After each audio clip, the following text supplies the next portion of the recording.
I thought it might be a bit interesting to come out and see if we could take one of those iconic landscape shots that you find in places like Ikea. Something to go on the wall and be really enjoyed. Because imagine how much more self-satisfying it will be if you've shot your own Ikea style photograph, got it printed onto a canvas, and you can really sit back and feel proud of yourself. For me, something that works really, really well is space, a sense of peace and quiet. So that's why I thought we'd come out here into a nice empty place. Well, empty apart from that. It's fantastic, isn't it? Doesn't it look amazing? In fact, I think Jane's just done the job for me with the video camera. I can go now. The reason we came down here is I wanted to see if I could capture an iconic IKEA style picture to put on my wall. Now we're going to do this for real. I want to take you through the whole process of what I'm doing in order to get the shot that I'm hoping to get later on. I might go home completely disappointed because I don't know what the weather's going to do. The sun might go in, there might pour with rain. I really don't know what's going to happen. This is absolutely for real. We've come down here in the middle of the day because I want to do a recce. This isn't about running around taking loads and loads and loads of pictures. This is about coming and doing the research. I already know roughly the sort of picture that I want to take, but now I'm going to find out what I need to do in order to take it. The first step is to get myself familiar with the subject and the surroundings, so I've got a good idea what to do. And I think this evening it's going to be around sunset. The sun's going to go down over here out to sea. Whether we get a sunset behind it or not, I really don't know. But step one is to have a look around and see what's going on. So let's do that. Let's have a little walk and see what happens. I've just got an ordinary 18 to 70 lens sitting on the camera. And I'm just going to take a few little test shots to see what goes on. I'm probably going to duplicate the shot that you've just been looking at. So I've got some idea where I want to go with this. I've got a lens cap on, that's unheard of. They're usually lying in the bottom of the pocket or in my bag or something. Right, have I got my autofocus on? Have I got the camera switched on? You know what I'm like by now. Right, I'm going to use a lowish ISO just while we're testing. I'm not going to faff around too much. That's quite sharp, that looks quite nice. That's a nice sort of open, empty. I really like the black and white on the building. Can you see? We've got this black and white thing going on. I really like that. It's nice and sort of simple, and that's what I want. It's a nice, simple picture. I just want to take a look at the same shot, but from further away. So I'm going to come over in this direction to see what it looks like when shot with a longer lens. This is something you need to do, is to experiment, play with things, see how they look. The wide lens often gives tons of space. You sort of really feel like you're alone in the wilderness. A longer lens will kind of close that in a bit. And I just want to see what the feeling is. You see, if I actually shoot that with a wide lens from here, do you know, I really quite like that. I've got it really quite small in the frame, haven't I? Yeah, that's quite interesting. I want to go back further and see if I can get that shot, but with the slightly longer lens. I want to push it out to about 50mm. That was 18. And see what it looks like. 50mm is a natural looking sort of a perspective. That's how our eyes see the world, really. Come on, keep up. Right, what are we doing? I was doing this one day at a wedding, photographing the bride and groom coming out of a church. I walked straight into a bin on the other side of the road, caught me behind the knees, and I folded up into it and couldn't get out. One day I'll do this and walk into somebody.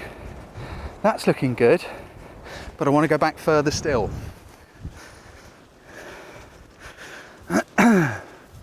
You notice I'm shooting from this angle, and it's because I don't want to get the town in the background over there. So, here we go. Sorry about that, guys. Here we go. That's getting better. The fact that I'm using the slightly longer lens also means I'm not getting so many converging verticals on the lighthouse itself. This is the world record. Guinness awaiting over here in the bushes for a man walking backwards with a camera. There you go, one day I will bump into somebody. Here we go. Right, 50mm lens. That's more interesting, I like that. Well, I'm hoping there won't be people here later on. Let's have a look. Do you know what? I think I actually prefer the wider angle one. Because the wider angle shot, not only is it wider angle going that way, it's wider angle going that way. So I'm actually picking up more sky. I'm getting more of a big sky sort of a feel to it. So I might actually go for the wide angle. Now I've already done a bit of research and discovered that when we come back this evening, the tide is going to be a bit high. Here's the high tide mark, look, it's running across here where all this seaweed is. Now the tide is going to come up here. So therefore, I'm going to get wet if I decide to get out close. So you might have some fun while I do some paddling in some icy cold water. It's one of those things, you know, if you want to get the shot, it's kind of what you have to do. While we're here, I am going to have a quick look from the other side, just in case there's something interesting we can do with the town in the background. Because in the evening, that might all light up with the street lights and all the rest of it. I don't know, so it's worth doing the research. I'm going to wander over there, I'll grab my tripod and I'll see you there. I've just noticed the clouds going on behind the lighthouse, and I think they look amazing, and I just want to see if I can find a way to do that shot. So I'm in the classic photographer situation of being in a faff of chasing the picture, and actually this is precisely what I wanted to avoid this evening. I don't want to get down and go, wow, look at the light, and then be running around like a headless chicken, which is what I'm doing now. But I do like these clouds up here. So I've just come down, I want to see if I can get a grad filter going on above it, but I'm not at all prepared, I'm not ready. With this sort of stuff, invariably you need to find your shot, get yourself in position, and then wait for the shot to come to you. Don't chase the shot, otherwise you'll miss everything. Now I am breaking all the rules in the book by trying to chase the shot. So I'll get my Lee filter on there, I'm using a grad because I want to try and darken the sky down a bit to get the most out of those clouds. So what's going on here? Ooh, ooh, ooh, yeah, that's not bad. Focus up. I don't know why I took 2 shots then. Yeah, it's not bad, but I actually missed the moment. I was so busy trying to find the right adapter ring and the bits and pieces and the correct filter, I actually missed my shot. Just now there was more blue, there was more puffiness in the clouds. So that's why I'm doing my recce now. I don't want to miss the moment when it comes later on. While I'm here, I'm going to have another little play and see if I can get anything out of this shot. I just wanted to experiment. I said earlier, I don't want to do a shot with the town in the background, but why not, you know? Nah, it's a load of old nothing really. We'll abort that. I'll put my filter away before it gets all salty. Lee filters cost lots of money, so we don't want to go and mess them up.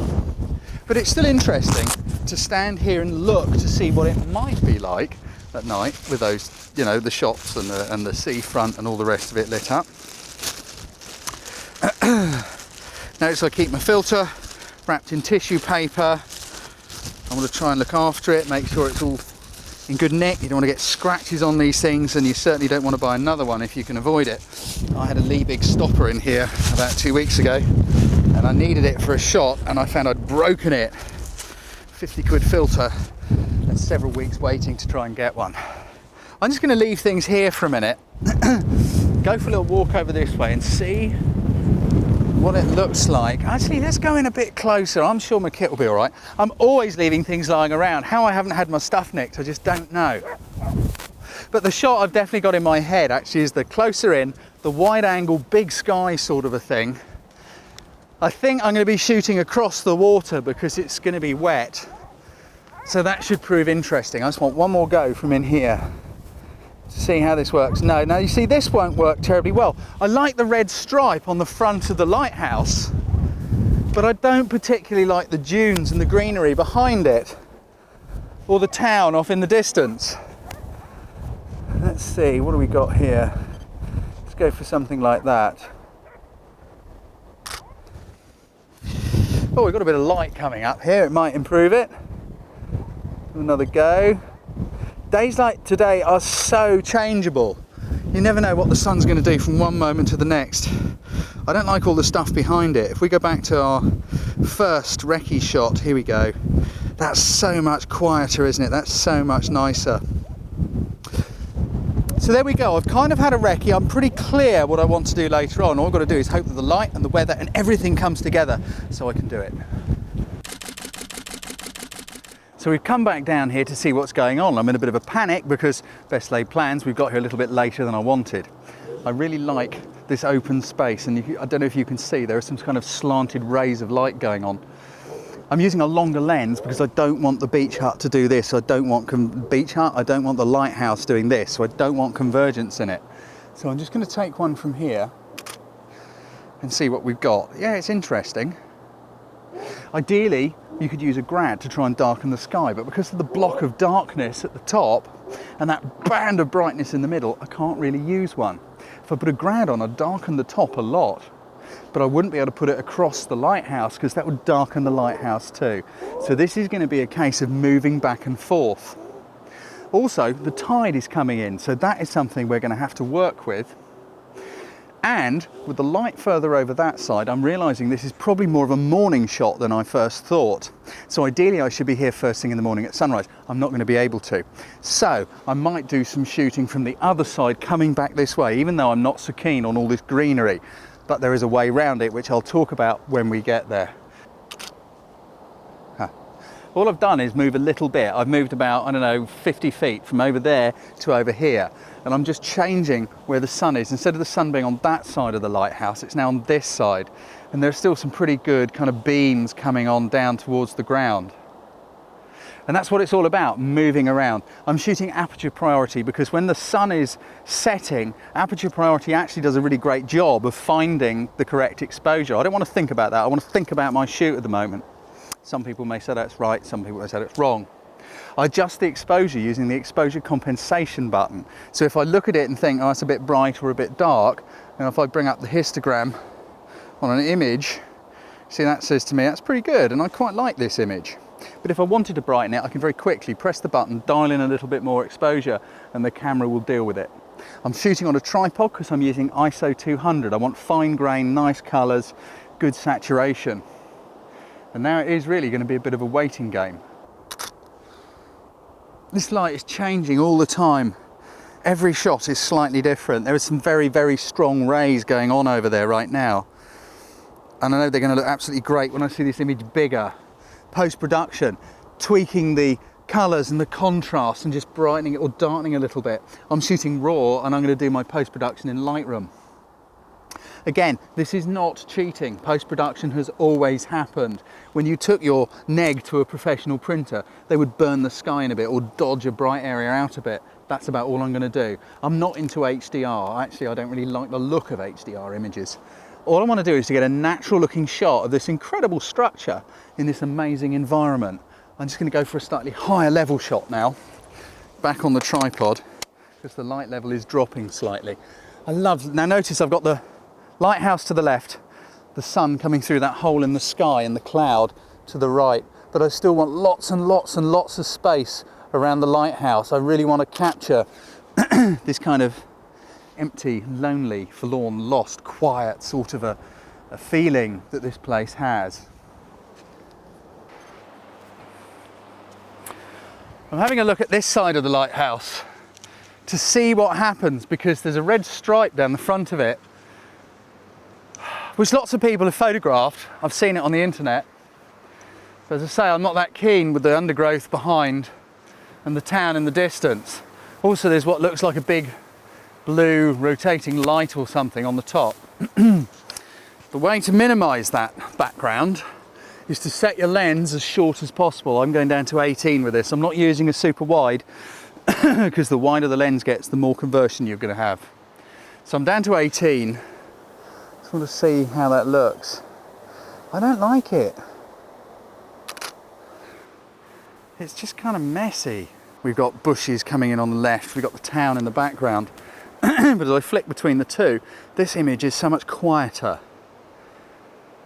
It's more peaceful. And you really look at the lighthouse and that black square on the back. Whereas in the second, there's just something missing. It's too busy with all that stuff going on. So I'm not going to work this side anymore. I'm definitely going to stick with behind it looking that way, because when the sun does drop below the clouds, there's going to be a shaft of light coming from here. And it might be really interesting. I don't know, it may not. Also, I think it'll be interesting as the sun comes down, just to see, because I think we are going to get a stunning sunset tonight. You don't always get them, but I think tonight could be a goodie. I'm going back the other side.